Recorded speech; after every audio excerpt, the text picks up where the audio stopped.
ప్రత్యేకంగా 91వ కీర్తన చదువుకుందాం పిల్లరా. మహోన్నతుని చాటును నివసించేవాడే సర్వశక్తిని నీడలో విశ్రమించేవాడు. మహోన్నతుని చాటును నివసించేవాడే సర్వశక్తిని నీడలో విశ్రమించేవాడు. ఆయనే నాకు ఆశ్రయము, నా కోట, నేను నమ్ముకున్న నా దేవుడని నేను యెహోవాని గురించి చెప్పుచున్నాను.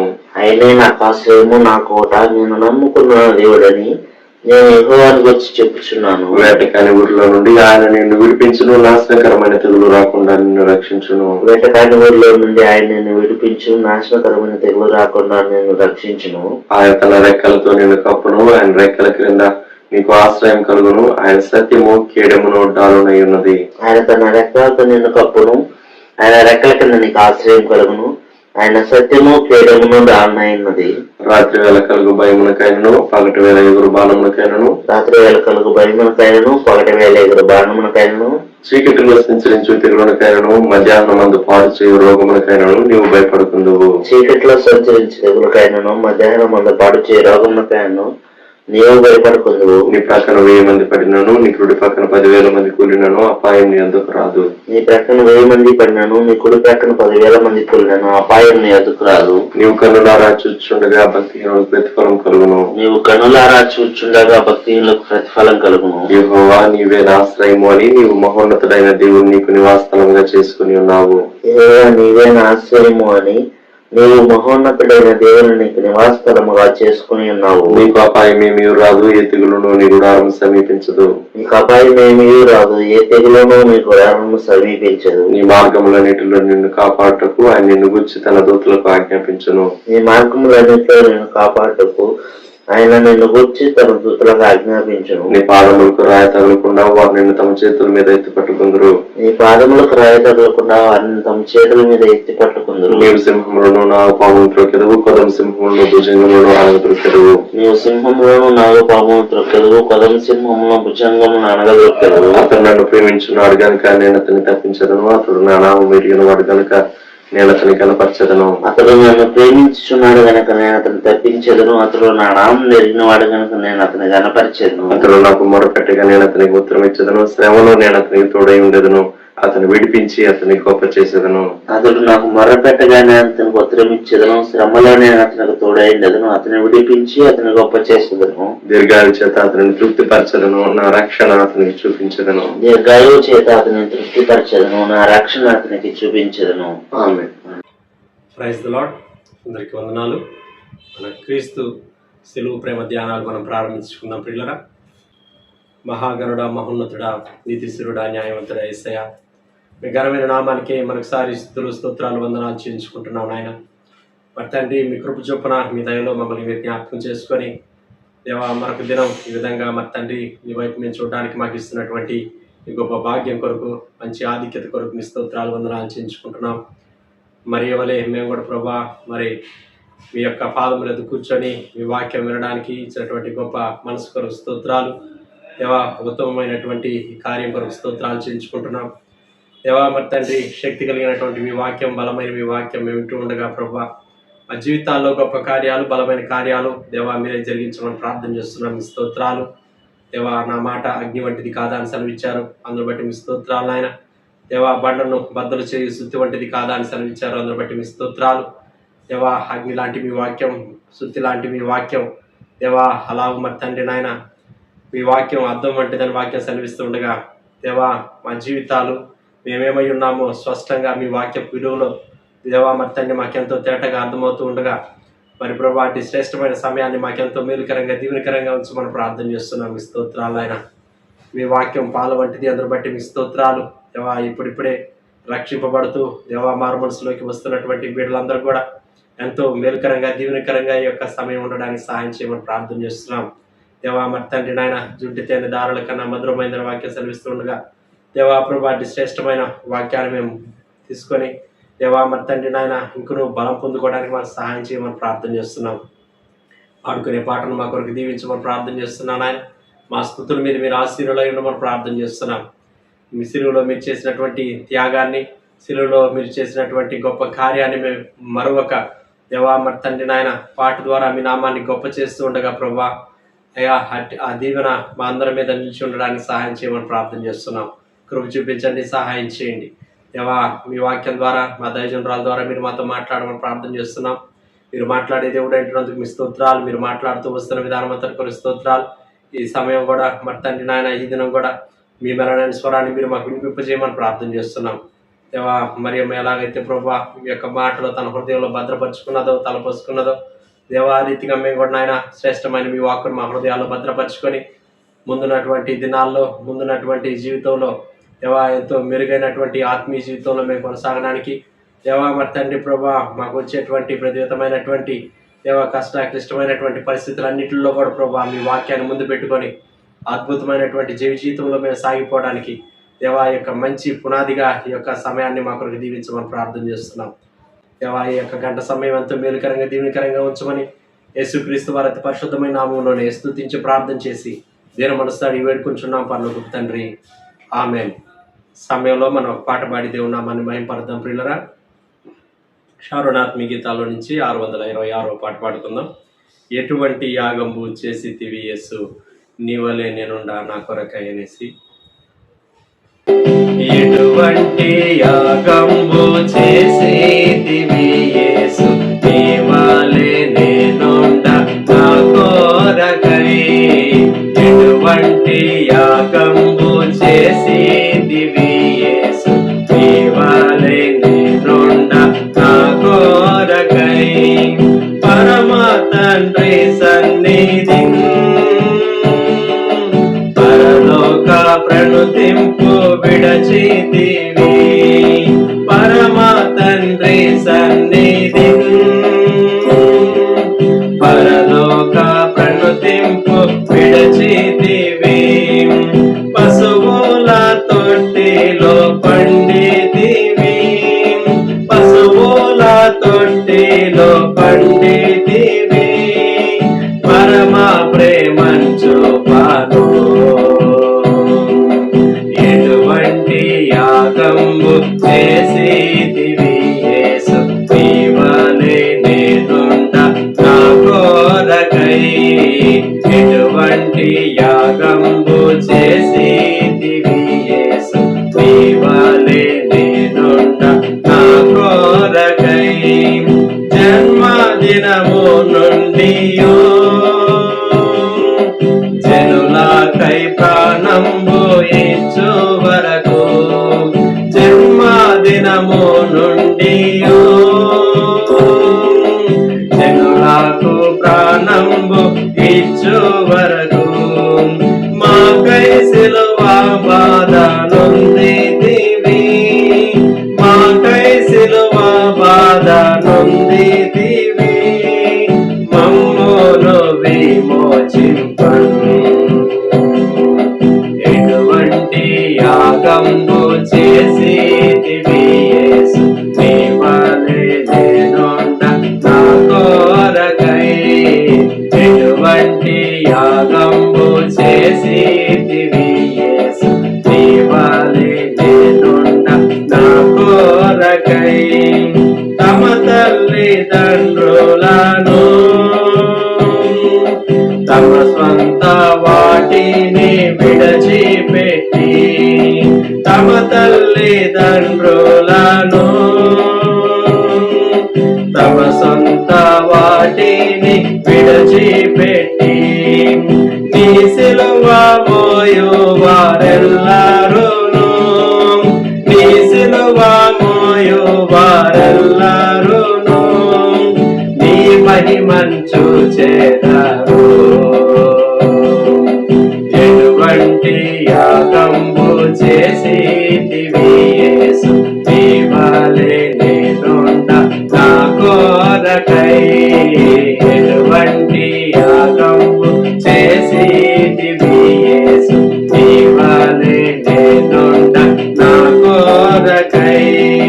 ప్రియులారా, ఈ సమయంలో మనం దేవుని వాక్యం విందాం.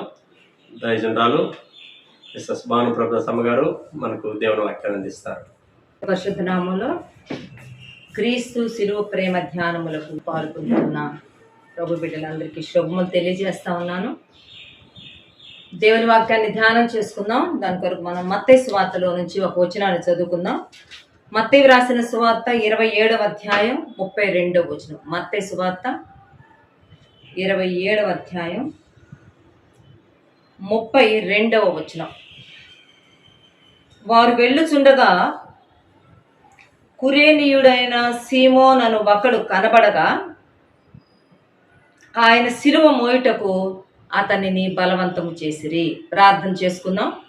దయగలిగిన ప్రేమ కలిగిన ప్రభా, జాలి దయా వాత్సల్యత కలిగిన తండ్రి, మీకు స్తోత్రాలు.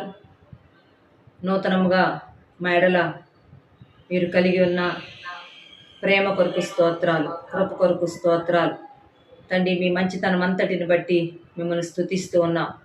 మీ సిలువను ధ్యానం చేయడానికి గ్రహిస్తున్న ఈ చక్కని ఏర్పాటు కొరకు స్తోత్రాలు. మీ చిత్తం చొప్పున ఈ విధంగా నడిపిస్తున్నందుకు స్తోత్రాలు. మీ యాగమును మేము ధ్యానం చేయడానికి మీరు మా కొరకు చేసిన ఆ అద్భుతమైన ఆ శిలువ యాగమును మేము ధ్యానం చేసుకోవడానికి మాకు సహాయం చేయండి. మాతో ఉండండి ప్రభా, మాతో మాట్లాడండి ప్రభా, మా మనోనేత్రాలను వెలిగించండి తండ్రి. మా ఆత్మీయ వినికిడిని శుద్ధి చేయండి ప్రభా. తేటగా నీ స్వరం వినటానికి, నిన్ను చూడడానికి మాకు కృప చేయమని సమయం అంతటిని మీ యొక్క అధికారానికి అప్పగించుకుంటూ, నీ దాసురాలుగా నన్ను మీకు సమర్పించుకుంటూ, నీ సిలువ చాటును మరుగు చేసి మీ నోటి బురగా వాడుకొనుమని యేసు నామములోనే ప్రార్థిస్తున్నాం తండ్రి, ఆమేన్. ప్రియమైన వారలారా, యేసు ప్రభువుకి పిలాతు ఆ శిలువ శిక్ష విధించినప్పుడు, ఆ కొరడాలతో కొట్టించి శిలువ వేయడానికి యేసు ప్రభుని ఆ రోమన్ సైనికులకు అప్పగించినప్పుడు యేసు ప్రభు ఆ విధంగా శిలువ మరణం కొరకు సిద్ధపరచబడి ఆ గొల్గతా అనే ప్రాంతానికి ఆయన తీసుకుని వెళ్ళబడుతూ ఉన్నాడు. ఆయన ఒక కరుకైన ఒక బరువైన కొయ్య శిలువ మోయవలసి వచ్చింది. ఆ శిలువను మోసుకుంటూ తాను యెరూషలేము వీధుల్లో నడుస్తూ ఉన్నారు. అప్పటికే తన దేహము చాలా గాయపరచబడింది. తన తల మీద కఠినమైన ముళ్ళ కిరీటం ఉంచబడింది. తన వీపు కొరడాలతో దున్నబడింది. చాలా దేహంలో నుంచి రక్తస్రావం జరిగి రక్తం అంతా పోయి అలిసిపోయి ఉన్నాడు. చాలా బలహీనమైన పరిస్థితుల్లో ఉన్నారు. ఆ పరిస్థితుల్లో యేసు ప్రభు శిలువను మోసుకుంటూ ఇప్పుడు ఆ గొల్గొతా అనే ప్రాంతానికి ఆయన వెళ్తూ ఉన్నాడు. అది యెరూషలేమునకు బయట ఉన్నది. యెరూషలేము యొక్క గవిని, ఆ మెయిన్ గేట్కి బయట కొంత దూరం నడవాలి. ఆ యొక్క శిలువను యెరూషలేము వీధుల్లో మోసుకుంటూ వెళ్తూ యెరూషలేము బయటికి వెళ్ళిన తర్వాత, యెరూషలేము గవిని దాటిన తర్వాత కూడా తాను ఆ భయంకరమైన కరకు కొయ్య శిలువను మోసుకుంటూ వెళ్తూ ఉన్నారు. మోయలేకపోతున్నారు. ఆ రక్తము కారిపోతా ఉంది. తర్వాత శక్తి తగ్గిపోయింది. చాలా నీరసించిపోయారు. ఆ పాత్రలో తాను 2-3 సార్లు తాను పడిపోయారు అని బైబిల్ పండితులు చెప్తారు. అలా పడిపోతూ ఉన్నాడు. మరలా ఈ కొరడా దెబ్బలు కొడుతూ ఈ సైనికులు అదిరిస్తూ బెదిరిస్తూ మరలా ఎత్తుకోమని శిలువను అలాగా ముందుకు తీసుకుని వెళ్తున్నారు. అయితే ఆ యొక్క జర్నీలో ఒక టైం వచ్చేటప్పటికి తాను చాలా సొమ్మసిల్లిపోయే పరిస్థితికి వచ్చారు. సొమ్మసిల్లిపోయి ఆ శిలువ మోయలేక ఆ శిలువ కింద తాను పడిపోయిన పరిస్థితి, చాలా హెల్ప్లెస్ సిచ్యుయేషన్లో ఉన్నప్పుడు అనుకోకుండా ఆ సమయంలో ఒక వ్యక్తి ఆ దారిని వెళ్తూ ఉంటాడు. ఆ వ్యక్తిని యేసు ప్రభు యొక్క శిలువ మోసే విషయాలు సహాయం చేయమని ఆ సైనికులు బలవంత పెట్టడం ద్వారా ఆ వ్యక్తి ఆ శిలువను మోసుకుంటూ యేసు ప్రభుతో పాటు ఆ గొల్గతా వరకు ట్రావెల్ చేసినట్టుగా మనం చూస్తాం. ఈ వ్యక్తి ఎవరు? ఆ వ్యక్తి ఎందుకు ఆ కార్యం చేశాడు? అసలు అతని గూర్చి డీటెయిల్స్ ఏంటి? పరిశుద్ధ గ్రంథం మనకి ఏ వివరాలు ఇస్తుందో వార్తలను ఆధారంగా చేసుకుని మనం ధ్యానం చేయబోతున్నాం. మత్తయి సువార్త 27వ అధ్యాయం 32వ వచనంలో వారు వెళ్ళుచుండగా అని రాయబడింది. ఎక్కడికి వెళ్తున్నారు? యేసు ప్రభును సిలువ వేయడానికి వెళ్తున్నారు. యేసు ప్రభును అప్పటికే భయంకరంగా కొరడాలతో కొట్టించారు. యేసు ప్రభు భుజం మీద సిలువ పెట్టారు. ఇప్పుడు యేసు ప్రభును సిలువ వేయడానికి కపాల స్థలమును ఆ గొల్గొతా వద్దకు వాళ్ళు వెళ్తూ ఉన్నారు. వాళ్ళు వెళుతూ ఉండగా దారిలో కురేనీయుడైన సీమోను అని ఒకడు కనబడగా ఆయన శిలువ మోయుటకు అతనిని బలవంతము చేసిరి. సో ఈ సీమోను అనే ఒక వ్యక్తి వారికి కనబడగానే ఆ వ్యక్తిని యేసుప్రభు యొక్క శిలువను మోయమని వారు బలవంతం చేశారు. ఆ వ్యక్తి యేసుప్రభు శిలువను తాను కూడా ఒక ప్రక్క సపోర్ట్ ఇచ్చాడు. అలాగా ఇద్దరు కలిసి ఆ యొక్క గొల్గొతా అనే స్థలానికి వెళ్ళారు. ఈ సీమోను గురించి మనకు చరిత్ర ఏం చెప్తుందంటే, అతను హెల్లేనీయులు అనే తెగకు చెందిన ఒక యోధుడు. హెల్లేనిస్టిక్ జూ. అతడు హెల్లేనీయులు అనే ఒక తెగకు చెందిన యూదుడు. ఈ వ్యక్తి యొక్క పుట్టిన స్థలము కురేనియా. కురేనియా అనే ప్రాంతంలో ఈ వ్యక్తి పుట్టాడు. తన బర్త్ ప్లేస్ ఇది. ఈ కురేనియా అనేది ఎక్కడుందంటే north coast of Africa, Africa ఖండంలో నార్త్ సైడ్న ఈ యొక్క కురేనియా అనే ప్రాంతము వస్తుంది. ఆ ప్రాంతంలో పుట్టిన, ఆ ప్రాంతానికి చెందిన సీమోన్ అనే వ్యక్తిని మనం ఈ సందర్భంలో మనం ఆలోచన చేయబోతున్నాం. చూడండి, ఇతను ఒక యూదుడే. కాకపోతే ఒక తెగకు చెందిన యూదుడు. ఇతను కురేనియా అనే ప్రాంతానికి చెందిన వ్యక్తి. మరి ఆ ప్రాంతాల్లో ఉన్న వ్యక్తి ఎందుకు ఇప్పుడు యెరూషలేములోకి ఎందుకు వచ్చాడు, యెరూషలేములో ఎందుకున్నాడు, ఇతని గురించి కొంచెం కూడా ఒక వివరాలు చూడండి. మార్కు సువార్తలోకి వెళ్దాం. మార్కు సువార్త 15వ అధ్యాయం. మత్తయి, మార్కు, లూకా ముగ్గురు ఈ కురేనీయుడైన సీమోను గురించి ప్రస్తావించారు. వాళ్ళకు తెలిసిన డీటెయిల్స్ వాళ్ళు ప్రజెంట్ చేశారు. మార్కు సువార్త 15వ అధ్యాయం 21వ వచనం. కురేనీయుడైన సీమోనను ఒకడు పల్లెటూరు నుండి వచ్చి ఆ మార్గమున వెళ్ళుచుండగా ఆయన సిలువను మోయుటకు అతనిని బలవంతము చేసిరి. కురేనీయుడైన సీమోన్ అనే వ్యక్తి పల్లెటూరు నుండి వస్తున్నాడంట. తాను ఆ దగ్గరలో ఉన్న ఒక పల్లెటూరు నుంచి, ఒక కంట్రీ సైడ్, ఒక విలేజ్ నుంచి తాను యెరూషలేం పట్టణంలోనికి వస్తా ఉన్నాడు. యాక్చువల్గా తాను కురేనియా ప్రాంతానికి చెందిన వ్యక్తి, హెలేనీయుడైన ఒక యూదుడు. On the north coast of Africa అని ఉంది. Maybe he is a black man. Africa ఖండానికి చెందిన వ్యక్తి, ఆఫ్రికా ప్రాంతాల్లోంచి వచ్చిన వ్యక్తి అయితే ఒకవేళ ఒక నల్ల జాతి వ్యక్తి కూడా అయ్యి ఉండొచ్చేమో. మనకైతే పూర్తి ఆధారాలు తెలవు. అయితే ఇప్పుడు ఈ కురేనీయుడైన సీమోను ఒక పల్లెటూరు ప్రాంతం నుంచి తాను యెరూషలేంకు వస్తా ఉన్నాడు. యెరూషలేంలో కదా ఇది జరిగింది. యెరూషలేము పొలిమేరలో ఉన్నారు. యేసు ప్రభు సిలువ మోసుకుంటూ యేసు ప్రభు యెరూషలేం యొక్క పొలిమేరల్లోకి వచ్చేసాడు. ఆ గవిని దాటితే గొల్గొతా కొండ, ఆ కొండ మీదకి యేసు ప్రభు వెళ్ళాలి. అటువంటి టైంలో ఒక దగ్గరలో ఉన్న ఒక పల్లెటూరు నుంచి ఇప్పుడు సీమోను యెరూషలేంకి వచ్చింది. ఎందుకు వచ్చాడు అని కనుక మనం ఆలోచన చేస్తే, అంటే మనం కొంచెం గెస్ చేయగలిగిన విషయం ఏంటంటే, అవి పస్కా పండుగ దినాలు. పస్కా పండుగ దినాలలో మోషే కాలంలో దేవుడు నియమించిన నియామకం ఏంటంటే, సంవత్సరానికి 3 సార్లు కనీసము దేవుని ప్రజలైన వారు మరి యెరూషలేముకు రావాలి, దేవాలయాన్ని వాళ్ళు విజిట్ చేయాలి, లేకపోతే దేవాలయంలో వారు కనబడాలి, దేవాలయంలో వారికి నియమింపబడిన అర్పణలు, బలి అర్పణలు, వారు కానుకలు సమర్పించుకోవాలి. కాబట్టి పస్కా పండుగ సందర్భంలో మరి ఏ ప్రాంతంలో ఉన్న యూదులైనా కానీ, వాళ్ళు ఏ యొక్క పల్లెల్లో ఉన్న, పట్టణాల్లో ఉన్న, ఏ ప్రాంతంలో ఉన్న జ్యూస్ అయినా, ఎక్కడ సెటిల్ అయిన జ్యూస్ అయినా కానీ వాళ్ళు ఖచ్చితంగా యెరూషలేముకు వచ్చేవాళ్ళు పండగ సమయాల్లో. మనం అపోస్తల కార్యాలు 2వ అధ్యాయంలో కూడా చూస్తాము. అది పెంతెకోస్తు పండుగ సమయము. అప్పుడు యెరూషలేములో చాలా రకరకాల ప్రజలు, రకరకాల ప్రాంతాలకు చెందిన ప్రజలు ఉన్నారని చెప్పి అపోస్తల కార్యాలు 2వ అధ్యాయంలో మనకి కనబడుతుంది. కాబట్టి ఇప్పుడు ఈ పస్కా పండుగ సమయంలో కూడా మరి నలుమూలల, లేకపోతే అవుట్ ఆఫ్ జూడియా, యూదయాకు బయట ఉన్న యూదులు కూడా పస్కా పండుగకి యెరూషలేముకు వచ్చారు. ఆ వస్తున్న వాళ్ళల్లో ఆ దరిదాపుల్లో ఉన్న పల్లెల్లో ఉన్న వాళ్ళు కూడా యెరూషలేం పట్టణానికి వస్తూ ఉన్నారు. మేబీ వాళ్ళల్లో ఒకడై ఉంటాడు ఈ కురేనీయుడైన సీమోను. సో ఈ కురేనీయుడైన సీమోను ఇప్పుడు ఈ యొక్క ప్రాంతానికి వచ్చాడు. పల్లెటూరు నుండి వచ్చాడు. చూడండి, నిజంగా ఇతని గురించి ఆలోచన చేస్తుంటే ఇతనికి దొరికిన ఒక గొప్ప ఆధిక్యత ఏంటంటే, లేక ఇతనిని గురించి 3 సువార్తికులు అతని పేరు మెన్షన్ చేస్తా, ఇంకొంచెం ముందుకెళ్తే చెప్పుకుంటాం, అతని ఫ్యామిలీ స్టేటస్ గురించి కూడా రాశారండి. ఎందుకు రాశారు, ఏంటి అసలు, what is the importance of him అని కనుక మనం ఆలోచన చేస్తే, he shared the cross of Jesus. యేసు ప్రభు యొక్క సిలువను తాను పంచుకున్నాడు. యేసు ప్రభు యొక్క సిలువ భారాన్ని తాను కూడా పంచుకున్నాడు. నేను కూడా షేర్ చేసుకుంటాను ప్రభా, నేను కూడా మోస్తాను ప్రభా, నేను కూడా నా భుజాన్ని కొంచెం నీకు సపోర్ట్ ఇస్తాను నీ సిలువకు అని చెప్పి యేసు ప్రభు యొక్క సిలువ భారము యేసు ప్రభు మాత్రమే మోయకుండా కురేనీయుడైన సీమోను కూడా కొంత సపోర్ట్ చేశాడు. అందుకే ఈరోజు మనం కురేనీయుడైన సీమోను గురించి మాట్లాడుకుంటున్నాం. Though he was a black man అయ్యుండొచ్చేమో, ఒకవేళ తను ఒక హెలెనిస్టిక్ జూ అయి ఉండొచ్చు, లేకపోతే ఒక పల్లెటూరు నుండి వచ్చిన వ్యక్తి అయి ఉండొచ్చు, కురేనియా అనే ప్రాంతాల్లో సెటిల్ అయిపోయిన యూదులు అయి ఉండొచ్చు. ఏది ఏమైనా కానీ అతని గొప్పతనం ఏంటంటే, అతనికి దేవుడిచ్చిన ఒక అన్ఎక్స్పెక్టెడ్ అండ్ ఎక్సెప్షనల్ ఆపర్చునిటీని తాను సద్వినియోగం చేసుకున్నాడు.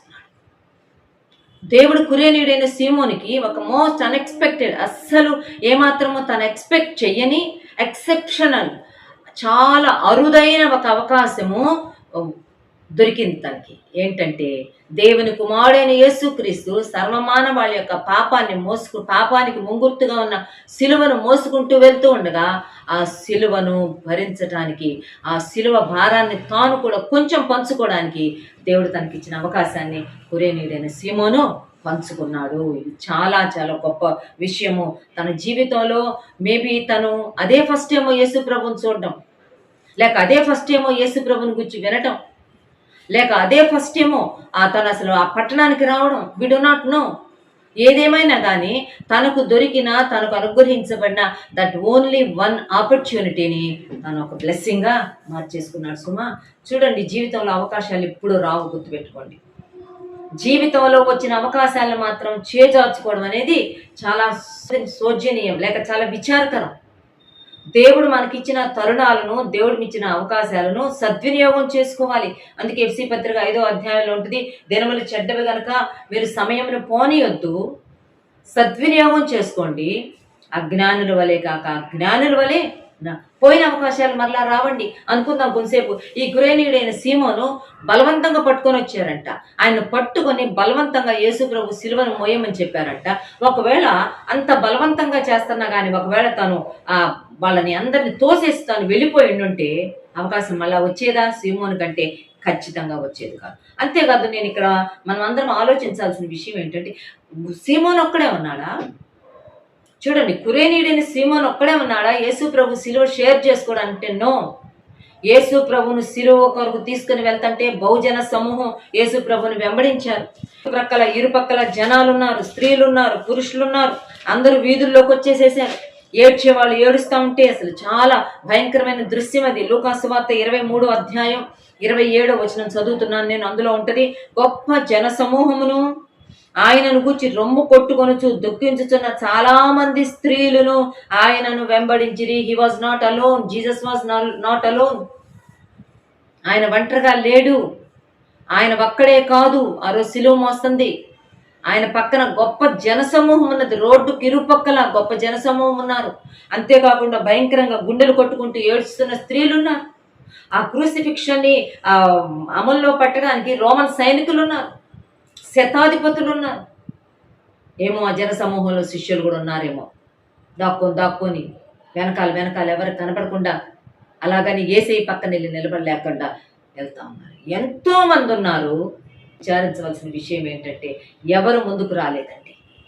యేసయ్య సిలువను భుజానెత్తుకోవడానికి పడిపోతున్న, సొమ్మసిల్లిపోయిన, మేలులు చేసిన, ఉపకారాలు అందుకున్న మనుషులు ఏ ఒక్కరూ వచ్చి నేను పట్టుకుంటాను, అయ్యో పడిపోతున్నాడు, అయ్యో నా భుజం కూడా ఇస్తాను, నేను కూడా బరువు తీసుకుంటానని ఆ గొప్ప జన సమూహంలో ఒక్కళ్ళు కూడా ముందుకు రాలేదు. కాబట్టి పల్లెటూరు నుండి అప్పుడే వచ్చిన కురేనీయుడైన సీమోన్ అనే వ్యక్తిని ఈ సైనికులు బలవంతం చేసి పట్టుకొని వచ్చి యేసుప్రభు సిలువ మోయమన్నారు. యేసుప్రభు సిలువ మోసాడు.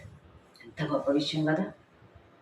చాలాసార్లు మన జీవితంలో మన కళ్ళ ముందే బోలెడన్ని అవకాశాలు ఉంటాయి, కానీ అవకాశాలు మనం అర్థం చేసుకోము, అవకాశాలను మనం గుర్తించము. అవకాశాల యొక్క విలువ మనకు తెలియకుండా చాలాసార్లు మన జీవితంలో దేవుడిచ్చిన అవకాశాలను తృణీకరించిన దినాలున్నాయి, ఇగ్నోర్ చేసిన దినాలున్నాయి, చేజార్చుకున్న దినాలున్నాయి సుమా. ఆ తర్వాత అవకాశం కోసం ఎదురు చూస్తే మళ్ళా రాదు నీకు. నేను అంటున్నాను, కురేనీయుడైన సీమోనుకు దొరికిన ఈ గొప్ప ఆధిక్యత, ఈ గొప్ప ఒక సువర్ణ అవకాశం ఆ చుట్టుపక్కల ఉన్న వాళ్ళు ఎవరికి అర్థం కాలేదు, ఎవరు తీసుకోలేదు. ముగింపులో నేను అంటాను, దే లాస్ ద బ్లెస్సింగ్. వాళ్ళు దీవెన కూడా పోగొట్టుకున్నారు సుమా. అవకాశం కోసం దేవుడిచ్చే అవకాశాలను మనం గుర్తిస్తూ రావాలి. దేవుడిచ్చిన అవకాశాలను మనం సద్వినియోగం చేసుకోవాలి. ఇంకా చెప్పాలంటే మనకి ఎప్పుడు ఒక ఆశ, ఒక తపన, ఒక ఆరాటం ఉండాలి. How can I be a blessing? What can I do for Jesus? ఏసే కోసం నేనేం చేయగలను? ఏసే కోసం నేనేం చేయగలను? ఏసే నా కోసం ప్రాణం పెట్టాడు, ఏసే నా కోసం రక్తం కార్చాడు. ఈనాడు 2000 సంవత్సరాల తర్వాత ఉన్న మనము, శిలువ కార్యము సంపూర్ణంగా అర్థం చేసుకున్న మనము, నీవు నేను ఎప్పుడు నిత్యం ఆలోచిస్తూ ఉండాల్సిన ఆ విషయం ఏంటంటే, దేవుని చేతిలో నేను ఎలాగ వాడబడగలను, దేవుని కోసం నేను ఎలాగ వాడబడగలను, దేవునిలో నేను ఎలాగ జీవించగలను, దేవునిలోనికి నేను ఎలా కొంతమందిని తీసుకురాగలననే ఆ యొక్క ఆరాటంలో నీవు నేను ఉండాల్సిమా. ఇది చాలా చాలా దేవుని బిడ్డలు కలిగి ఉండాల్సిన విషయం. అందుకే పౌలు గారు అంటాడు, నా మట్టుకైతే బ్రతుకుట క్రీస్తే, చావైతే లాభం అంటాడు. కొరింథీ పత్రిక 2 అధ్యాయంలో అంటాడు, నేను మీ మధ్యలో ఇంక ఏమీ మాట్లాడాలనుకోవట్లేదు, ఇంక ఏ విషయాలు నేను మీ మధ్యలో నేను ప్రజెంట్ చేయాలనుకోవటం లేదు. 1 కొరింథీ పత్రిక 2వ అధ్యాయం 1-2 వచనాలు చదువుతాను.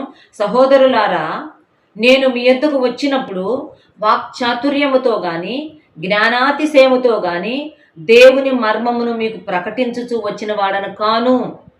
నేను మీ దగ్గరకు వచ్చినప్పుడు, నేను మీ దగ్గర ఉన్నప్పుడు నేనేదో నా యొక్క టాకటివ్నెస్ని, నా యొక్క వాక్చాతుర్యాన్ని, లేకపోతే నాకున్న జ్ఞానాన్ని మీ ముందు ప్రజెంట్ చేసి నా జ్ఞానాన్ని గురించి అతిశయించాలని, లేకపోతే నా మాట్లాడటంలో ఉన్న చాతుర్యాన్ని మీ ముందు ప్రజెంట్ చేస్తూ మర్మములను, దైవ మర్మాలను ప్రకటించాలని నేను ఏ రోజు ఆశపడలేదు. నేను చేసిందల్లా ఏంటంటే, నేను యేసు క్రీస్తును అనగా సిలువ వేయబడిన యేసు క్రీస్తును తప్ప మరి దేనిని మీ మధ్య ఎరుగకుందునని నిశ్చయించుకుంటుని, ఒక నిశ్చయంతో వచ్చాను మీ మధ్యకి. సిలువ వేయబడిన యేసు క్రీస్తునే నేను మీ ముందు ప్రజెంట్ చేయాలి. తన ఆలోచన అంత అదే, పౌలు గారి ఆశ అంత, ఆశయం అంత అదే. నేను యేసును, సిలువ వేయబడిన యేసును లోకానికి చాటి చెప్పాలి, లోకానికి అందించాలి. చూడండి, కురేనీయుడైన సీమోనికి దొరికింది ఒకే ఒక అవకాశాన్ని తాను సద్వినియోగం చేసుకున్నాడు. యేసు ప్రభు అంత శక్తిహీనమైపోయి సొమ్మసిల్లుతున్న పరిస్థితుల్లో తాను ఇంకా నడవలసిన ప్రయాణం ఉంది, తాను ఇంకా చేరవలసిన గమ్యం ఉంది, గొల్గొతా చేరడానికి ఇంకా టైం ఉంది, గొల్గొతా చేరడానికి తను ఇంకా నడవాలి, దానికి ఇంకా జర్నీ ఉంది, ఇంకా కొంత డిస్టెన్స్ ఉంది. ఎలాగైనా కానీ యేసు ప్రభును గొల్గొతా ఎక్కించాలి.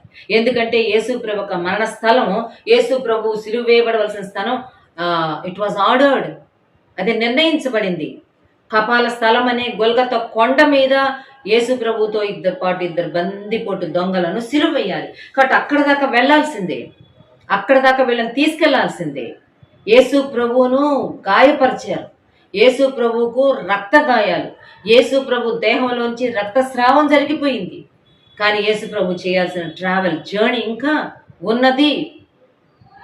అదే సమయంలో యేసు ప్రభు అక్కడ దాకా బ్రతుకుంటారు. ఒక రకంగా చెప్పాలంటే మధ్యలోనే చనిపోతాడేమో, చనిపోతే ఖచ్చితంగా రాను వారికి శిక్ష, వారు పిలాతు యొక్క కోపానికి వాళ్ళు కోపాన్ని ఎదుర్కోవాల్సి వస్తుంది. ఎందుకంటే నిర్ణయించబడిన స్థలం వేరుగా ఉంది, ఒక ప్రొసీజర్ ఉంది, అదంతా పక్కగా వర్కౌట్ అవ్వడానికి శతాధిపతులు నిర్ణయించబడ్డారు.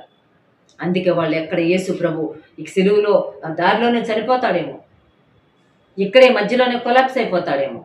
ఆయన చేరాల్సిన స్థలం ఉన్నది, ఆయనకు విధించవలసిన శిక్ష ఉన్నది. కాబట్టి ఆయన ఎట్లాగన్నా కొండ ఎక్కించాల్సిందే, ఏ రకంగా అన్నా కొండ ఎక్కించాల్సిందే. మరి ఎక్కించవచ్చు కదా, they don't want to help. వాళ్ళకి సహాయం చేయాలని లేదు, వాళ్ళకి దయ చూపించాలని లేదు, వాళ్ళకు కరుణ చూపించాలని లేదు. కఠిన హృదయులైన వారు మరి యేసు ప్రభువును గొల్గొతా వరకు తీసుకెళ్ళడానికి ఏమాత్రం ఎవరు సహాయం చేసినట్టుగా లేదు. ఇంకా అంతేకాకుండా ఉన్న జనసమూహం, ఏడుస్తున్న జనసమూహం, దుఃఖిస్తున్న జనసమూహంలో నుంచి కూడా ఒక్కరు కూడా ముందుకు రాలేదండి. అయ్యో ఏసై పడిపోతున్నాడు, నేను పట్టుకుంటాను, ఏసై సిలువ నేను మోస్తానని ఒక్కరు రాలేదు. సెల్ఫ్ డిఫెన్స్ అన్నమాట ఎవరికి వాళ్ళు. మనం ఇప్పుడు ఏసై దగ్గరికి వెళ్తే ఏమో కొరడా దెబ్బలు మనకు కూడా పడతాయేమో, ఆ దెబ్బ పడరాని చోట పడితే నేను చచ్చిపోతానేమో, నేను చచ్చిపోతే నా ఫ్యామిలీ అయిపోవాలి, నా పిల్లలు ఏమైపోవాలి, నా జీవితం ఏమైపోవాలి, నా లైఫ్ ప్లాన్స్ చాలా ఉన్నాయి. అందరూ ఎక్కడోళ్ళు అక్కడ ఆగిపోయారండి. ఎవ్వరు యేసు ప్రభువుకు సహాయం చేయడానికి రాలేదు. యేసు ప్రభు సిలువ మోయడంలో కురేనీయుడైన సీమోను సహాయం చేయడానికి వచ్చాడు. ఫ్రాంక్గా ప్లెయిన్గా చెప్పుకోవాలంటే యేసు ప్రభువుకు సహాయము చేయడానికి దొరికిన ఒక అరుదైన అవకాశాన్ని కురేనీయుడైన సీమోను సద్వినియోగం చేసుకున్నాడు. యేసు ప్రభువు మనం సహాయం చేయడం ఏంటి, మనం అసలు సహాయం చేయాల్సిన అవసరమే లేదు. భక్తుడు ప్రార్థన చేశాడు 121వ కీర్తనలో, కొండల తట్టు నా కన్నులు ఎత్తుచున్నాను, నాకు సహాయం ఎక్కడ నుండి వచ్చును, యెహోవా వలనే నాకు సహాయం కలుగునని. అవును, యెహోవా దేవుడు మనకు ఆశ్రయంలో దుర్గమునై ఉన్నాడు, ఆపత్కాలమందు ఆయన మనం నమ్ముకొనదగిన సహాయకుడు అని రాయబడింది. ఆయన మన సహాయకుడు, ఆయన మనకు సహాయం చేస్తాడు. ఆయనకు మనం ఏనాడు సహాయం చేయాల్సిన అవసరం లేదు. ఆయనకు సహాయం చేసే ఒకే ఒక అరుదైన అవకాశం వచ్చింది. అవకాశం కురేనీయుడైన సీమోను తీసేసుకున్నాడు. యేసు ప్రభు సిలువను పంచుకునే ఒక అరుదైన అవకాశాన్ని సీమోను పంచుకున్నాడు. చూడండి, దీని గురించి ఒక మాట ఉంటుంది. హెబ్రీ పత్రిక 13వ అధ్యాయం 13-14 వచనాలు చదువుకున్నాం ఈ సందర్భంగా. హెబ్రీలకు రాసిన పత్రిక 13వ అధ్యాయం 13, 14 వచనాల్లో ఇలా ఉంటుంది యేసు ప్రభు యొక్క శిలువ మరణాన్ని గురించి. కాబట్టి 12 కూడా చదువుతున్నా. కాబట్టి యేసు కూడా తన స్వరక్తము చేత ప్రజలను పరిశుద్ధపరచుటకై గవిని వెలుపట శ్రమ పొందెను. ఊరు బయట శ్రమ పొందాడు ఆయన. ఊరి బయట ఆయనకు ఆ మేకులతో ఆయన్ను సిలువకు అంటగొట్టారు. ఊరి బయట గవిని బయట ఆయన్ను సిలువ మీద ఎక్కించారు. ఆయన సిలువ మీద వేలాడాడు 6 గంటలు. అంతేకాదు, కాబట్టి మనమును ఆయన నిందను భరించుచు శిబిరము వెలుపలికి ఆయన యొద్దకు వెళ్ళుదము. మనమును నిందను భరించుచు. సో యేసయ్య నిందించబడ్డాడు. యేసు ప్రభు మీద ఒక నింద మోపబడింది. ఆ నిందితుడుగా ఆయన వెళ్తున్నాడు. సుమా, 2 నిందితుల మధ్య ఆయన సిలువ వేయబడుతున్నాడు. అక్రమకారులలో తాను కూడా ఒకడైపోయాడు. 2 నిందితుల మధ్య తాను కూడా ఒక నిందితుడుగా నింద మోసుకుంటూ వెళ్తున్నాడు. అందుకే ఎవ్వరూ ఆ నిందితుడు పక్కన నిలబడడానికి ఇష్టపడలేదు. న్యాయంగా అయితే ఆయన నిందితుడు కాదు, ఆయన నిర్దోషి, ఆయన నిష్కల్మషుడు, ఆయన పవిత్రుడు, ఆయన పాపులలో చేరక ప్రత్యేకంగా ఉన్నవాడు. కానీ ఆయనను నిందితుడు అనే ట్యాగ్ ఆయనకు తగిలిచ్చారు. లోకము అందరు ఎక్కడో అక్కడ సర్దుకున్నారు, పక్కకి వెళ్ళిపోయారు. ఉన్నారు ప్రజలు, ఎవరు లేక కాదు.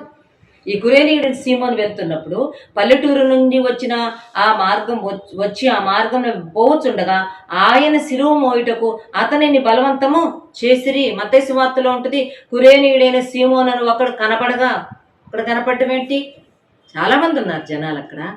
Nobody is ready to share Jesus cross except Simon. కురేనీయుడైన సీమోను తప్ప యేసు ప్రభుకు సిలువ పంచుకోవడానికి ఎవరు సిద్ధంగా లేరు. యేసు ప్రభుతో నింద భరించడానికి సిద్ధంగా లేరు. యేసు ప్రభు పక్కన సిలువ మోస్తుంటే యేసు ప్రభుని మరి తొందర పట్టడానికి ఒకవేళ సైనికులు కొరడాలు పట్టుకుని నడుస్తుంటే, అమ్మో ఆయన్ను కొడుతుంటే నా మీద కూడా పడుద్దేమో దెబ్బ, నేను కూడా దెబ్బలు తినాలేమో, నన్ను కూడా సమాజం అంతా చూస్తుంది, నేను కూడా మరి తప్పిదస్తులాగా అందరు అనుకుంటారేమోనని చెప్పి ఎవ్వరు ముందుకు రాలేదు. కానీ యేసు ప్రభు యొక్క శిలువను షేర్ చేసుకోవడానికి కురేనీయుడైన సీమోను వచ్చాడండి. ఎంత ఆశీర్వాదం! ఆయన ఫ్యామిలీ డీటెయిల్స్ వచ్చినాయి. నేను చెప్పాను కదా, ఈ కురేనీయుడైన సీమోను ఒక పల్లెటూరుకు చెందినవాడు, ఒక హెల్లేనీయులకు తెగకు చెందిన యూదుడు, ఎక్కడో ఉన్న ఆఫ్రికా దేశంలోని కురేనీ ప్రాంతంలో పుట్టి పెరిగినవాడు. ఆ సమయానికి ఆ ప్రాంతంలో ఉన్న యెరూషలేములోకి రావడం ఏంటి, ఈ గొప్ప ప్రివిలేజ్ దొరకడం ఏంటి, దాంతో తన ఫ్యామిలీ కూడా బయటకు వచ్చింది. చూడండి, ఆయన ఫ్యామిలీ డీటెయిల్స్ ఉన్నాయి. మార్కు సువార్త 15వ అధ్యాయం 21వ వచనం. మార్కు సువార్త 15:21లో ఈయన కుటుంబాన్ని గురించి కూడా మనకు ఒక స్టేట్మెంట్ దొరుకుతుంది. ఏమనుందంటే, కురేనీయుడైన 15:22 అతడు అలెగ్జాంద్రునకును రూపునకును తండ్రి, వారు గొల్గొతా అనబడిన చోటునకు ఆయనను తీసుకుని వచ్చిరి. ఇతని ఫ్యామిలీ డీటెయిల్స్ బయటకు వస్తున్నాయి. ఇతని బిడ్డల్లో కూర్చున్న వివరాలు బయటకు వస్తున్నాయి. అంతకుముందు అసలు ఇతను ఎవరో, ఇతని ఊరేంటో, పేరేంటో, పిల్లలేంటో ఎవరికేం తెలియదు. కానీ ఎప్పుడైతే యేసయ్య సిలువను మోయడానికి ఇష్టపడి ముందుకొచ్చాడో అతని ఫ్యామిలీ డీటెయిల్స్ కూడా బయటకు వచ్చేసినాయి. అతనికి 2 కొడుకులు ఉన్నారండి. ఒక కొడుకు పేరు అలెగ్జాంద్రు, మరొక కొడుకు పేరు రూపు అంట. అలెగ్జాంద్రు రూపునకు ఇతను తండ్రి. ఎంత మంచి మాదిరి చూపించాడు, ఎంత మంచి వారసత్వాన్ని వదిలిపెట్టి వెళ్ళిపోయాడండి. ఏంటి, what is the legacy he left for his family అని కనుక మనం ఆలోచన చేస్తే, తన 2 కొడుకులకి అలెగ్జాంద్రుకు రూపుకు తాను చెప్పకనే చెప్పిన పాఠం ఏంటంటే, యేసు ప్రభు శిష్యులుగా ఉండండి, యేసు ప్రభు శిలువ సాక్షులుగా ఉండండి, యేసు ప్రభు శిలువ యోధులుగా బ్రతకండి. ఇదిగో నేను వెళ్ళాను, నేను యేసయ్య కొరకు యేసయ్య శిలువను మోసాను, యేసయ్య గొల్గొతా చేరేదాకా ఐ వాజ్ విత్ హిమ్, నేను ఆయన పక్కన ఉన్నాను. చూడండి, నాకు ఆలోచన చేస్తుంటే కురేనీయుడైన సీమోను అంతకుముందు ఎలాగున్నాడో తెలియదు, అంతకుముందు తన లైఫ్లో ఏ ప్రొఫెషనో మనకు తెలియదు, ఎలాగా ఎక్కడ ఏ రకమైన విధానంలో తాను ఉన్నాడో తెలియదు. కానీ తాను యొక్క సెకండ్ పార్ట్, లేకపోతే తాను ఎలాగా ఎక్కడ దాకా వెళ్ళాడో మాత్రం చాలా అద్భుతంగా వివరాలు మనకి ఇవ్వబడ్డాయి. He was with Jesus, he went with Jesus, he shared Jesus cross. ఎంత అద్భుతమైన సాక్ష్యం. ఇప్పుడు నేను చెప్పాలనుకుంటుంది ఏంటో తెలుసా, మన గతం ఎలాగుందో వద్దు, మన గతంలో మన ఆత్మీయత ఎలా ఉందో వద్దు, మన భక్తి ఎలాగుందో కొంచెంసేపు ప్రక్కన పెట్టేసేద్దాం. మన కమిట్మెంట్ సరిగ్గా లేదేమో, దేవునికి మన ప్రతిష్ట, మన సమర్పణ, మన దైవికమైన విధానం సరిగ్గా లేదేమో, నో ప్రాబ్లం. అట్లీస్ట్ ఇప్పుడు నుంచైనా ఈ కురేనీయుడైన సీమోన్ లాగా ఒక నిర్ణయం చేసుకుందాం. కురేనీయుడైన సీమోను కొంచెం సేపు ఏసై శిలువను మోసుకు అయ్యి బాబోయ్ చాలా బరువుగా ఉందని చెప్పి వదిలిపెట్టి వెళ్ళలేదు. గుర్తుపెట్టుకోండి, he went up to Golgotha వరకు, కపాల స్థలం అనబడిన కల్వరి వరకు ఏసయ్యతో పాటు వెళ్ళి అక్కడికి రీచ్ ద డెస్టినేషన్ ఏంటో చెప్పమంటారా? మనల్ని మనం ఛాలెంజ్ చేసుకోవాల్సిన విషయం ఏంటో తెలుసా? ఈ రోజు అయినా మనం దేవునికి మనం కమిట్ చేసుకొని, ప్రభువా నీ కోసం బ్రతుకుతాను ఇక్కడి నుంచి అనేక ఒక కురేనీయుడైన సీమోను లాగా నీ సిలువను మోస్తూ, నీ సిలువ సాక్షిగా, నీ సిలువ ఎదురుగా అంతం దాకా నేను ఉంటాను ప్రభా, నాకు సహాయం చేయమని ప్రార్థన చేసుకోవాలి, నిర్ణయం చేసుకోవాలి, ఆ నిర్ణయానికి కట్టుబడాలి. అది ఈ సాయంకాలం ప్రభు మనతో మాట్లాడుతున్నాడు. సుమా చూడండి, ఈ యొక్క కురేనీయుడైన సీమోను గురించి నేను ముగింపక ముందు ఇలాంటి సీమోన్ అని పేరు పెట్టుకున్న వాళ్ళు, ఈ సీమోన్కి యేసు ప్రభు సంబంధమే లేదు. ఈ సీమోన్ యేసు ప్రభుని ఎప్పుడు చూడలేదు. ఈ సీమోనుని యేసు ప్రభు కూడా ఎప్పుడు చూడలేదు. ఈ సీమోన్కి యేసు ప్రభు ఏ విధమైన సహాయం చేయలేదు. లేక కురేనీయుడైన సీమోన్ యేసు ప్రభు నుంచి ఏ మేలు పొందిన దాఖలాలు లేవు. ఎప్పుడన్నా తన భార్య బాగోపోతే వచ్చాడు, తనకు బాగోపోతే వచ్చాడు, తన కూతురు చచ్చిపోతే బతికించుకున్నాడు. అలాంటి ఏమన్నా ఉన్నాయంటే ఏమీ లేవండి. ఈ కురేనీయుడైన సీమోను యేసు ప్రభు దగ్గర ఏ మేలు పొందలేదు. యేసు ప్రభుకు తనకి ఏ రకమైన సంబంధ బాంధవ్యాలు లేవు, ఏ రకమైన ఇది లేదు, అప్లికేషన్స్ లేవు. కానీ ఇదే పేరు కలిగిన మరొక కొంతమంది నేను జ్ఞాపకం చేయబోతున్నాను. వాళ్ళు యేసు ప్రభు they are close to Jesus. Maybe ఆ బాబులో కూడా ఉన్నారేమో, అప్పటి వరకు యేసుతో క్లోజ్గా ఉన్నారు. కానీ యేసు ప్రభు మీద శిలువ మోపబడగానే, యేసు ప్రభును కొరడాలతో కొట్టించి సిలువ వేయమని శిక్ష విధించబడగానే చాలామంది సీమోన్లు ఉన్నారు. కానీ 3 సీమోన్లు జ్ఞాపకం చేయాలనుకుంటున్నాను. ఆ 3 సీమోన్లు అడ్రస్ లేరు. ఎంత విచారం. They know Jesus, they are related to Jesus. వారు యేసు ప్రభుకు సంబంధించిన వాళ్ళు, వారికి యేసు ప్రభు తెలుసు. వాళ్ళు యేసు ప్రభుతో ఎన్నోసార్లు మాట్లాడారు, వాళ్ళు యేసు ప్రభుతో ఎన్నోసార్లు కలిసి ఉన్నారు. యేసు ప్రభు మహాత్మ్యం ఏంటో తెలుసు, యేసు ప్రభు ద్వారా మేలు పొందారు, యేసు ప్రభు ద్వారా ఆశీర్దించబడ్డారు. కానీ ఆ 3 సీమోనులు యేసు ప్రభు యొక్క శిలువ మోయడానికి, యేసు ప్రభుకి మేమున్నాం ప్రభు అంటానికి ముందుకు రాలేదు. దారిని వెళ్తున్న పల్లెటూరు నుండి వచ్చి ఒక విలేజర్ కురేనీయుడైన సీమోను యేసు ప్రభు శిలువ మోసాడు. యేసు ప్రభు సహాయం చేయడానికి మనకు అర్హతలక్కర్లా, మనకు ఆధిక్యతలక్కర్లా. We need not be educated, we need not be employed, we need not be enriched. గొప్పోళం కావాల్సిన అవసరం లేదు. మనం గొప్పోళం కానక్కర్లేదు, మనం చదువుకున్న వాళ్ళం కాకపోవచ్చు, మనం ఉద్యోగస్తులం కాకపోవచ్చు, మనకు సమాజంలో స్థితి స్తోమత లేకపోవచ్చు. కానీ యేసు ప్రభుతో పాటు ఉండడానికి, యేసు ప్రభు నిందను భరించుతూ గవిని వెలుపడికి వెళ్తూ ఉంటే, యేసు ప్రభుతో ఉండటానికి, యేసు ప్రక్కన ఉండడానికి కురేనీయుడైన సీమోనుకు అవకాశం దొరికింది, ఆధిక్యత దొరికింది, ఆశీర్వాదం దొరికింది. అది నీవు నేను కూడా తీసుకోవచ్చు, ఇర్రెస్పెక్టివ్ ఆఫ్ అవర్ కండిషన్. మన పరిస్థితులకు అతీతంగా ఈ కురేనీయుడైన సీమోను లాగా మనం కూడా we can stand for Jesus, we can carry Jesus cross.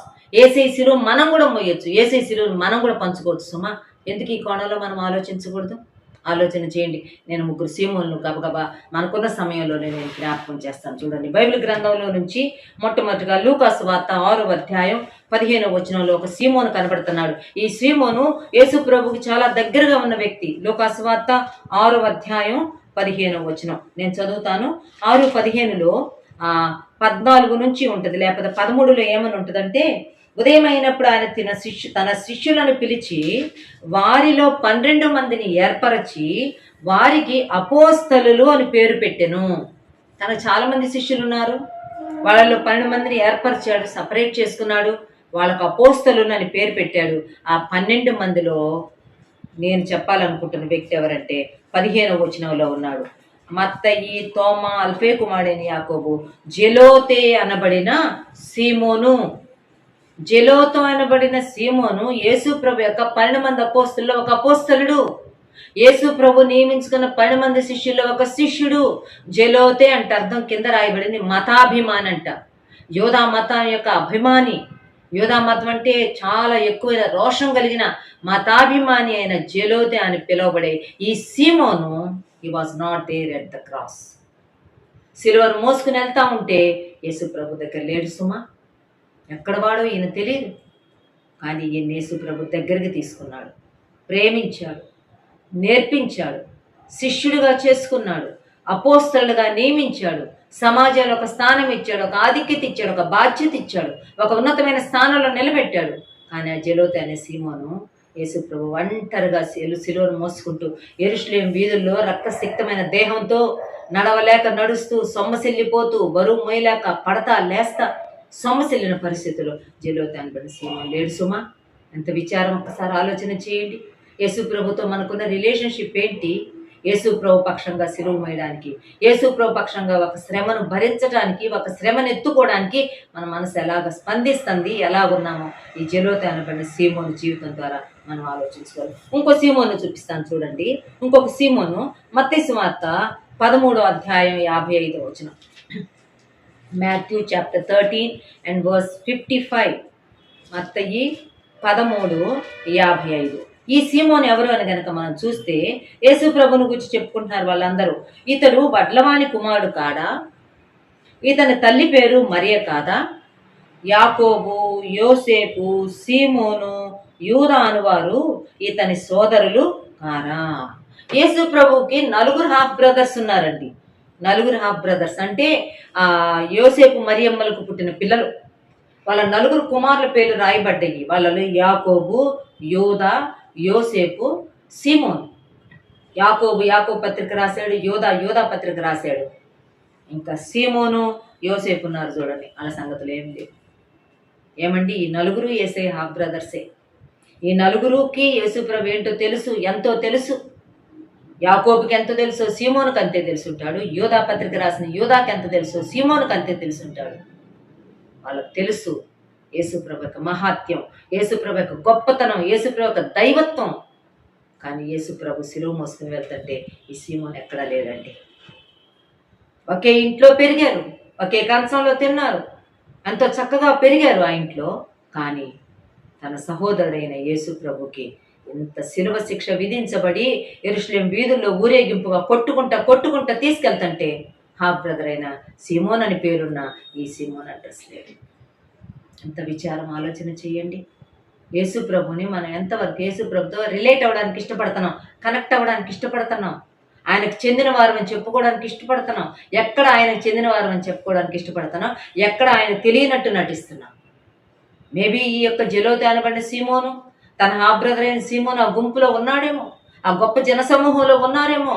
కానీ వాళ్ళు బయటకు రాలేదు. ఈయన మా హాఫ్ బ్రదర్ అని చెప్పుకోవడానికి రాలేదు ఈ సీమోను, ఈయన మా బోధకుడు అని చెప్పుకోవడానికి రాలేదు జెలోతి అనబడిన సీమోను. పల్లెటూరు వాడైన కురేనీడైన సీమోను, ఆయన ఎవరో తెలియదు, కానీ ఆయన సిలువ ఎత్తుకోవడానికి బలవంత పెడితే వెళ్ళి ఆ సిలువను ఎత్తుకున్నాడు. గొల్గతా, ఎత్తైన గొల్గతా చేరేదాకా యేసయ్యకు సపోర్ట్ ఇచ్చాడు. Is it not a blessing and is it not a privilege, unique privilege given by God. 3వ సీమోను నేను జ్ఞాపకం చేస్తాను చూడండి. మత్తయి సువార్త 4వ అధ్యాయం 18వ వచనం. మత్తయి సువార్త 4వ అధ్యాయం 18వ వచనంలో, యేసు గలిలయ సముద్ర తీరమున నడుచుచుండగా పేతురు అనబడిన సీమోను, అతని సహోదరుడైన ఆంద్రెయ అని 2 సహోదరులు సముద్రంలో వలవేటు చూచెను, వారు జాలరులు. మనకు తెలుసు వీళ్ళిద్దరు కదా, పేతురు, ఆంద్రెయ. ఈ పేతురుకు ఇంకో పేరు ఏంటంటే సీమోను పీటర్ ద సైమన్, లేక సైమన్ ద పీటర్. సీమోను పేతురు, ఈయన ఇంకా అద్భుతమైన సీమోను. ఈ సీమోను పేతురు యేసు ప్రభు యొక్క ప్రియమైన శిష్యుడు. యేసు ప్రభు దగ్గర ఎన్నో రకాలుగా సహాయాలు పొందినవాడు. యేసు ప్రభు సిలువ మోయడంలో సహాయం చేయడానికి అడ్రస్ లేదు. అయితే ఈ పీటర్, ఈ సైమను యేసు ప్రభు ద్వారా చాలా మేలులు పొందాడు. ఫర్ ఎగ్జాంపుల్, వాళ్ళ అత్త జ్వరంతో ఉంటే, సీమోను అత్త జ్వరంతో ఉంటే యేసు ప్రభు ఆ ఇంట్లోకి వెళ్ళి ఆమెను ముట్టి జ్వరమును గద్దించి ఆమెకు అప్పటికప్పుడు స్పాంటేనియస్ హీలింగ్ వచ్చింది. రాయబడి ఉంటుంది అక్కడ. ఆమె వెంటనే లేచి యేసుకును అతని శిష్యులకి పరిచారము చేసింది. యేసు ప్రభు దగ్గర నుంచి సహాయం పొందాడు. ఒకరోజు మధ్యరాత్రి నడి సముద్రం మీద నడుస్తూ ఉన్నాడు. యేసు ప్రభుని చూసి, ప్రభా నేను కూడా నడుస్తాను ప్రభా అన్నాడు. సరే నడవమని చెప్పాడు. సముద్రం మీద నడుస్తూ ఉన్నాడు. యేసు ప్రభుని చూచి నడిచినంతసేపు నడిచాడు. కానీ కొంతసేపటికి తన దృష్టి గాలి మీదకు మళ్లించబడి సముద్రం వైపు మళ్లించబడింది. గాలిని, సముద్రాన్ని చూచాడు, మునిగిపోసాగాడు. It was in the sea. ఏమండి, ఒక సముద్రంలో మునిగిపోతుంటే ప్రభువా నన్ను రక్షించు అంటే యేసు ప్రభు వెళ్ళి చేయి చాపి పేతును పట్టుకుని లేపాడు. లేకపోతే మునిగిపోయేవాడు. ఆ రోజు Peter life, Simon the Peter life అయిపోయింది. యేసే సహాయం పొందలేదా పేతురు? పేతురు అంటాడు, అందరు అభ్యంతరపడినా నేను అభ్యంతరం ప్రభువా, నేను నీకోసం చావాల్సి వచ్చినా చచ్చిపోతానన్నాడు. లేదు పీటర్, లేదు సైమన్, సీమోను అని మాట్లాడతాడు ప్రభు. లేదు లేదు, సాతాను మిమ్మల్ని జల్లిస్తుంది. నేను మీకోసం ప్రార్థన చేస్తున్నాను. నీవు నన్ను ఎరగవని కోడి కుయ్యకు మునుపు నేడు ముమ్మారు చెప్తావు, బొంకుతావు. లేదు ప్రభా, నేను చెప్పను ప్రభు. బొంకాడు. ఒకసారి కాదు, 2 సార్లు కాదు, 3 సార్లు బొంకాడు. యేసు ప్రభుని నాకు తెలియదు, ఆయన ఎవరో నాకు తెలియదని అంత ధీమాగా మాట్లాడేశాడు. ఆ తర్వాత రియలైజ్ అయ్యాడు, సంతాపపడ్డాడు, ఏడ్చాడు. మరలా యేసు ప్రభుని వెంబడిస్తూ వెళ్ళాడు. ఇటువంటి సీమోను ఎక్కడున్నాడు? ఎన్నో మేలులు చూచిన పేతురు రూపాంతరపు కొండ మీద యేసుప్రభు యొక్క రూపాంతరాన్ని చూచాడు. గెత్సెమనే తోటలో యేసుప్రభు చింతను, దుఃఖాన్ని చూచిన ఈ సీమోను యెరూషలేము వీధిలో ఒంటరిగా వెళ్తా ఉంటే where is Peter? Peter was nowhere, ఎక్కడా లేడండి. సీమోన్ అని పేరు పెట్టుకున్న వాళ్ళు ఎంతోమంది ఉన్నారు. యేసు ప్రభుకి ఎంతో దగ్గరగా ఉన్న సీమోనులు ఉన్నారు, కానీ యేసు ప్రభు సిలువ మోయడానికి ఒక్కళ్ళు కూడా రాలేదండి. యేసు ప్రభు అంటే ఎవరో ఎరుగని యేసు ప్రభుని గురించి చాలా కొంచెం తెలిసేమో, ఒకవేళ తెలుసో తెలియదో కూడా తెలియదు. అయినా కానీ కురేనీయుడైన సీమోను తనకి ఇవ్వబడిన ఒక్క అవకాశాన్ని వాడుకొని పల్లెటూరు నుండి వచ్చిన తాను చక్కగా వ్రాయబడిన లూకాసు వార్తలో ఉంటుంది, 22వ అధ్యాయం 26వ వచనం. ఇది లూకా రాసిన మాట. వారు ఆయనను తీసుకొని పోవచ్చుండగా పల్లెటూరు నుండి వచ్చుచున్న కురేనీయుడైన సీమోనను ఒకరిని పట్టుకొని యేసు వెంట సిలువను మోయుటకు అతని మీద దానిని మోపిరి. జస్ట్ ఇలా పట్టుకున్నారు, రమ్మని చెప్పి తీసుకొచ్చారు. యేసు ప్రభు సిలువను మోయమని చెప్పారు, మోసుకుంటూ వెళ్ళిపోయాడండి. ఎంత ఆశీర్వాదం! దేవుని యొక్క సిలువ, శ్రమలు, లేక ఆ శ్రమ అనే కాన్సెప్టు మనకు అసలు నచ్చుతుందా? మనకు అసలు అర్థమైందా? మనకు కావాల్సినంత మేలు, ఆశీర్వాదము, సుఖము, నెమ్మది, సంతోషం, డబ్బులు, ఇళ్ళు, పిల్లలు, ఉద్యోగాలు, పెళ్ళిళ్ళు ఇదే చూస్తున్నాం. కానీ దేవుని కోసం, దేవుని నామం కోసం కించిత్తైనా శ్రమ పడ్డానికి, బాధపడడానికి, నింద తీసుకోవడానికి ఆర్ వి రెడీ? నో. మమ్మల్ని అంటే మేము ఒప్పుకోం, మమ్మల్ని ఇన్సల్ట్ చేస్తే మేము ఒప్పుకోం. మేమేమనుకుంటున్నారు, మీకు ఎలా కనపడుతున్నారు? లేదండి, క్రైస్తవ జీవితం ఇట్స్ ఎ ప్యాకేజ్. ఆయన మనల్ని తన మహిమ కొరకు సిద్ధపరుస్తున్నాడు, తెలుసా? ఆయన మనల్ని తన మహిమలో పాలిభాగస్తులుగా చేయబోతున్నాడు. It's a good thing. ఆనందించాల్సిన విషయం, సంతోషంతో గంతులు వేయాల్సిన విషయం. అయితే ఆయన మహిమలో నీవు నేను పాలు పంపులు పొందాలంటే ఆయన శిలువ శ్రమల్లో నీవు నేను పాలు పొందాలి. తెలుసా సంగతి? రోమాపత్రిక 8వ అధ్యాయంలో ఈ మాట చదువుకుందాం, చూడండి. రోమీయులకు రాసిన పత్రిక 8వ అధ్యాయం 17వ వచనం. మనము పిల్లలమైతే వారసులము, అనగా దేవుని వారసులము, క్రీస్తుతో కూడా మహిమ పొందుటకు ఆయనతో శ్రమ పడిన ఎడల క్రీస్తుతోడి వారసులము. క్రీస్తుతోడి వారసులము, పిల్లలం కదా. యోహాను సువార్త 1వ అధ్యాయం 12వ వచనం వరకు వచనం ప్రకారం తను ఎందరు అంగీకరించిరో, అనగా ఆయన నామందు ఎంతమంది విశ్వాసం ఉంచారో వారందరికీ ఆయన పిల్లలు ఒకటికి ఆయన అధికారం మనకు. So we are the children of God. దేవుని పిల్లలం అయిపోయాం. మన పిల్లలమైతే హక్కుదారులం, పిల్లలమైతే మనం వారసులం. ఎప్పుడంట వారసత్వం? మహిమకు వారసులం అంట. ఆ మహిమలో ఎప్పుడు వారసత్వం దొరుకుతుందో తెలుసా? మనం ఆయనతో కూడా శ్రమ పడిన ఎడల ఆయనతో పాటు మహిమ పొందుటకు వారసులము. కురేనీయుడైన సీమోను రుజువు చేసుకున్నాడు, ప్రూవ్ చేసుకున్నాడు. యేసు ప్రభు శ్రమలో పాలు పొందాడు, నిందలో పాలు పొందాడు, ఫిజికల్ హెరాస్మెంట్లో పాలు పొందాడు. మేబీ యేసు ప్రభుని కొరడాలతో కొడతా ఉంటే కురేనీయుడు సీమోను కూడా దెబ్బలు తగిలుంటాయి, చురకలు తగిలుంటాయి, గాయాలు అయ్యుంటాయి. ఆ బరువు మోసుకుని వెళ్తుంటే భుజాలన్నీ లాగేస్తూ ఉండుంటాయి. అయినా కానీ వదిలిపెట్టలేదండి యేసయ్యను. ఒంటరిగా యేసయ్యను సిలువ దాకా ఆ కంపెనీ అయ్యి ఉన్నాడు. ఎంత గొప్ప విషయం కదా! మన మనస్తత్వం ఎలా ఉంది, మన మైండ్ సెట్ ఎలా ఉంది? క్రైస్తవ జీవితం విషయంలో, ఆధ్యాత్మిక జీవితంలో మనకు వస్తున్న కష్టాలు, శ్రమలు, నిందలు, అపార్థాలు, అవమానాల్లో ఎలా తీసుకుంటున్నాం వాటిని మనం, ఎలా చూస్తున్నాం వాటిని మనం? చాలా సరిగ్గా మనం వాటిని చూడాల్సిన వారం. మొదటి పేతురు పత్రిక 4వ అధ్యాయం 1వ వచనంలో ఇలా రాయబడింది. 1 Peter chapter 4 and verse 1 ఏమని ఉంటుందంటే, క్రీస్తు శరీరమందు శ్రమపడిన కనుక మీరును అట్టి మనస్సును ఆయుధముగా ధరించుకొనుడి.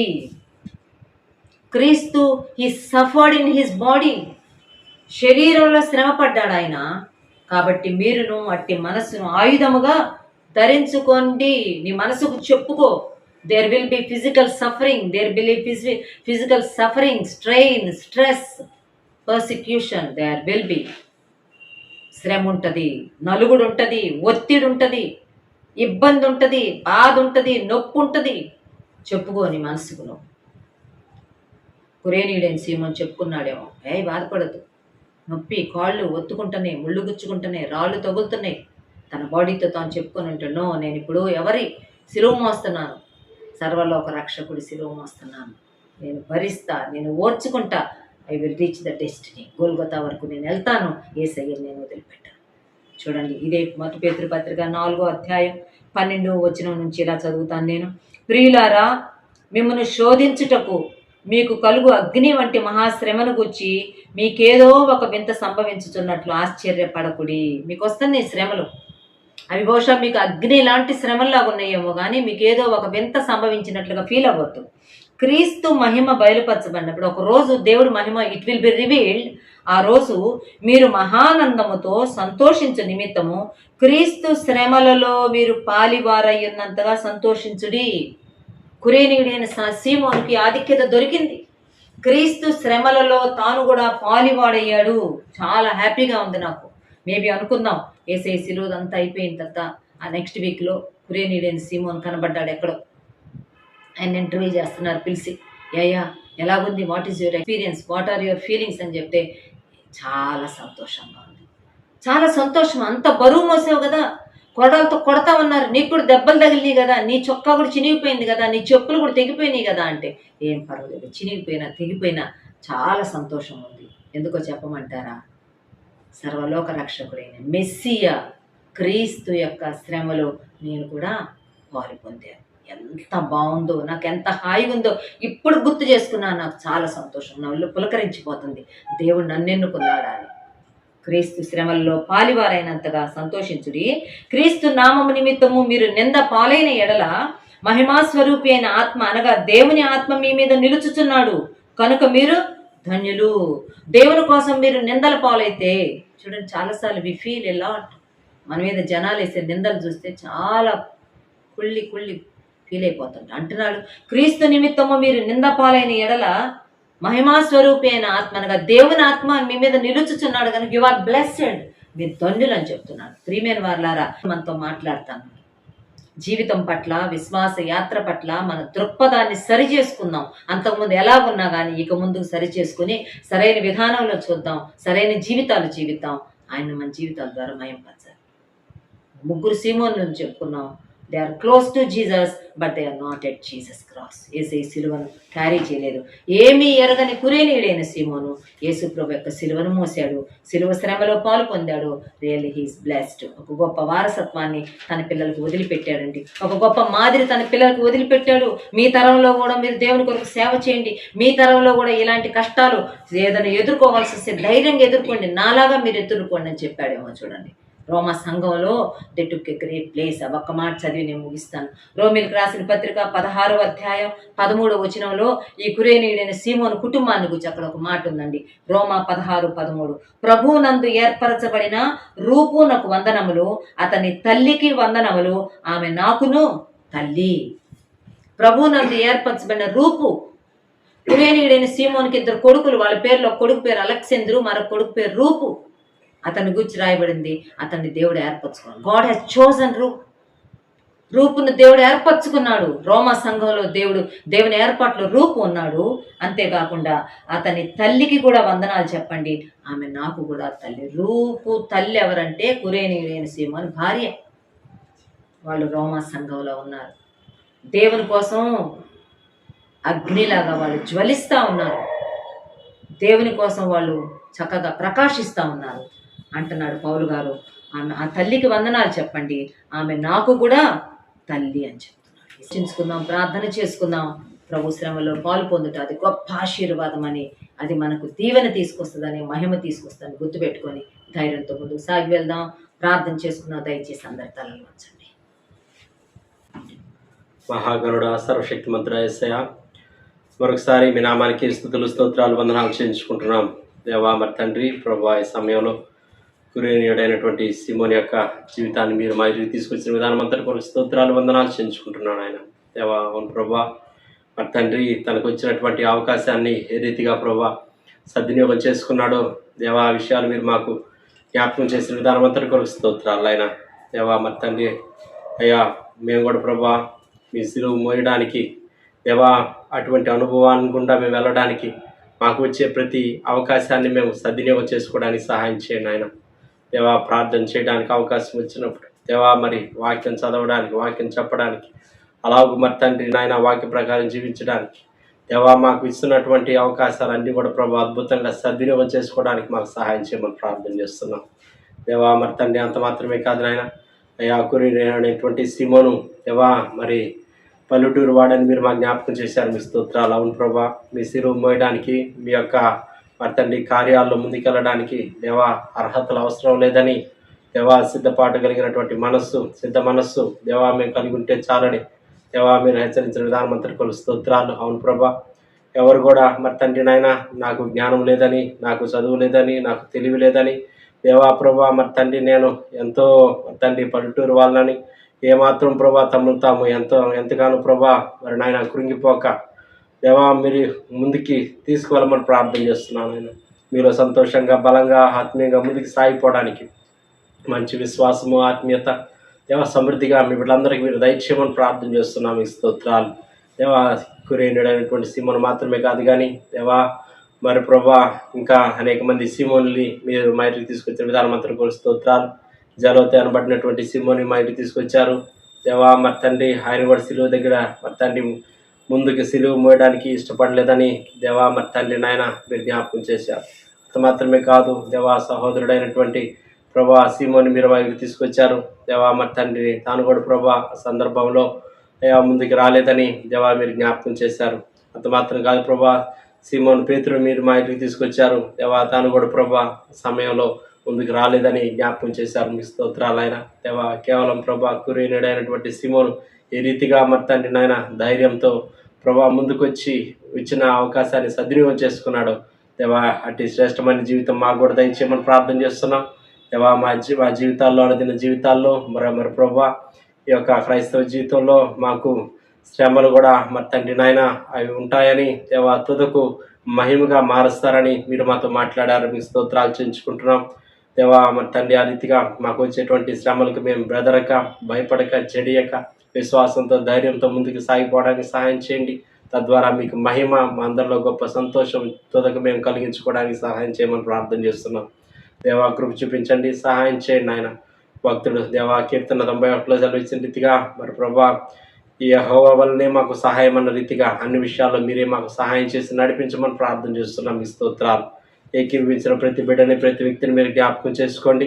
విన్న వాక్కు అందరి హృదయాల్లో నీరు కట్టి ఫలింపజేయండి.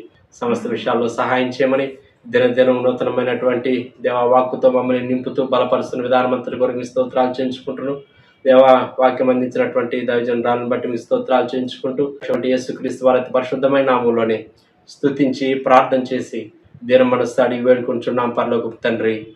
ఆమెన్. మన తండ్రి అయిన దేవుని యొక్క ప్రేమ, కుమారుడైన యేసుక్రీస్తు యొక్క కృప, పరిశుద్ధాత్మని యొక్క సన్నిధి సదాకాలం మనందరికీ సదా తోడయుండి ప్రభు మహిమను పొందునుగాక. ఆమెన్. అందరికీ వందనాలు. Praise the lord.